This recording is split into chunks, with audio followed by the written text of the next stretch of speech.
Hello, I'm Severin Suzuki speaking for ECHO, the Environmental Children's Organization. We're a group of 12 and 13-year-olds trying to make a difference. Vanessa Setti, Morgan Geisler, Michelle Quigg, and me. We've raised all the money to come here ourselves, to come 5,000 miles to tell you adults you must change your ways. Coming up here today, I have no hidden agenda. I am fighting for my future. Losing my future is not like losing an election or a few points on the stock market. I am here to speak for all generations to come.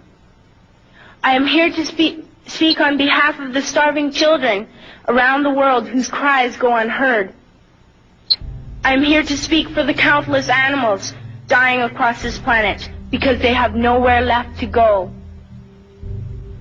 I am afraid to go out in the sun now because of the holes in our ozone. I am afraid to breathe the air because I don't know what chemicals are in it. I used to go fishing in Vancouver, my home, with my dad, until just a few years ago we found the fish full of cancers.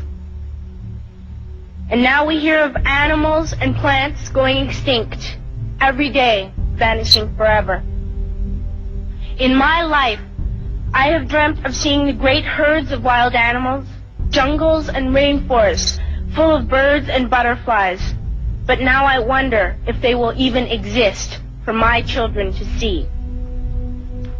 Did you have to worry of these things when you were my age?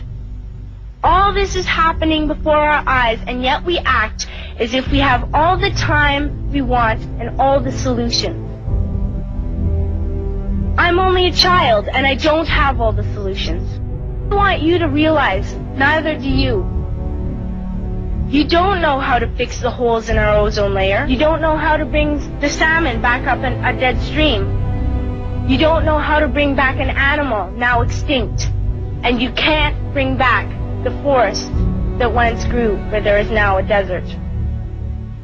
If you don't know how to fix it, please stop breaking it. Here, you may be delegates of your government, business people, organizers, reporters, or politicians, but really, your mothers and fathers, sisters and brothers, aunts and uncles, and all of you are someone's child. I'm only a child, yet I know we are all part of a family, 5 billion strong, in fact, 30 million species strong. And borders and governments will never change that. I'm only a child, yet I know we are all in this together and should act as one single world towards one single goal. In my anger, I am not blind, and in my fear, I am not afraid of telling the world how I feel. In my country, we make so much waste. We buy and throw away, and yet northern countries will not share with the needy. Even when we have more than enough, we are afraid to share. We are afraid to let go of some of our wealth. In Canada, we live the privileged life, with plenty of food, water, and shelter. We have watches, bicycles, computers, and television sets. The list could go on for 2 days. 2 days ago, here in Brazil, we were shocked when we spent time with some children living on the streets. This is what one child told us. I wish I was rich. And if I were, I would give all the street children food, clothes, medicines, shelter, and love and affection. If a child on the streets who has nothing is willing to share, why are we who have everything still so greedy? I can't stop thinking that these are children my own age, that it makes a tremendous difference where you are born. That I could be one of those children living in the favelas of Rio. I could be a child starving in Somalia, or a victim of war in the Middle East, or a beggar in India. I am only a child, yet I know if all the money spent on war was spent on finding environmental answers, ending poverty, and finding treaties, what a wonderful place this earth would be.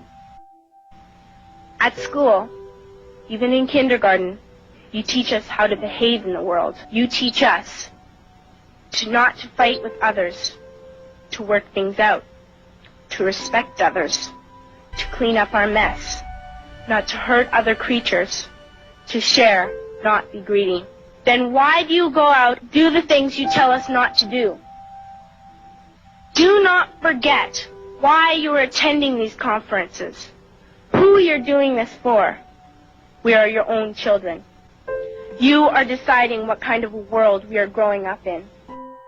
Parents should be able to comfort their children by saying, everything's going to be all right. It's not the end of the world. And we're doing the best we can. But I don't think you can say that to us anymore. Are we even on your list of priorities? My dad always says, you are what you do, not what you say. Well, what you do makes me cry at night. You grown-ups say you love us, but I challenge you, please, make your actions reflect your words. Thank you.